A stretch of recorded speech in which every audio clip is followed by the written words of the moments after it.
Hello everyone, আসসালামু আলাইকুম। ফিরে পাওয়া পর্ব 29। গত পর্বে স্বপ্না আজানকে কেয়ার দেওয়া চাকরিটা করতে বলল। এখন আগে লেটস গেট স্টার্টেড। স্বপ্না বলল, আজান তুমি প্লিজ চাকরিটা করো। আজান বলল, স্বপ্না তুমিও?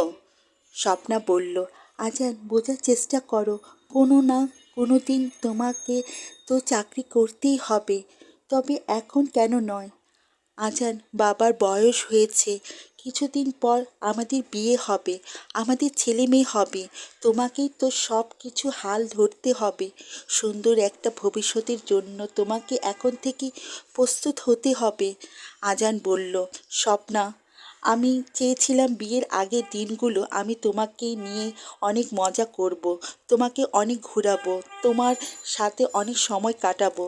স্বপ্না বলল, আজান আমি কোথায় যাচ্ছি? আমি তো সব সময় তোমার পাশেই আছি। তুমি যখন চাইবে আমরা ঘুরতে যাব, আমরা একে অপরের সাথে সময় কাটাবো।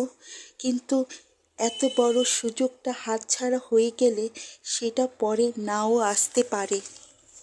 প্লিজ লক্ষ্মীটি, রাজি হয়ে যাও।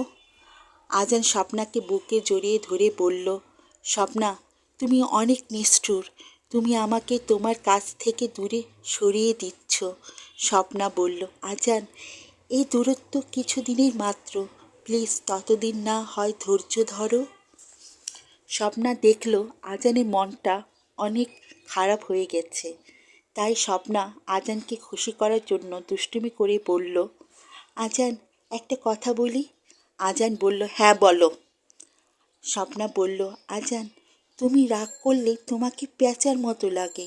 এই বলে স্বপ্না হাসতে হাসতে দূরে সরে গেল। আজান বলল, স্বপ্না তুমি আমাকে পেঁচা বললে, তাহলে দেখো এই পেঁচা কি করতে পারে।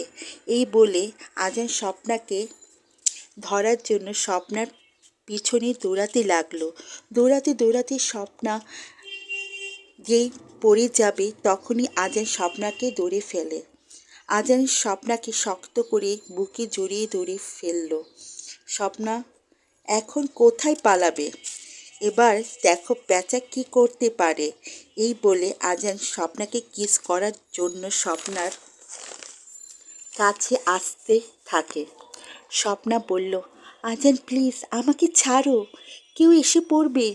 স্বপ্না আজানের কাছ থেকে দূরে যাওয়ার জন্য ছটফট করতে লাগলো।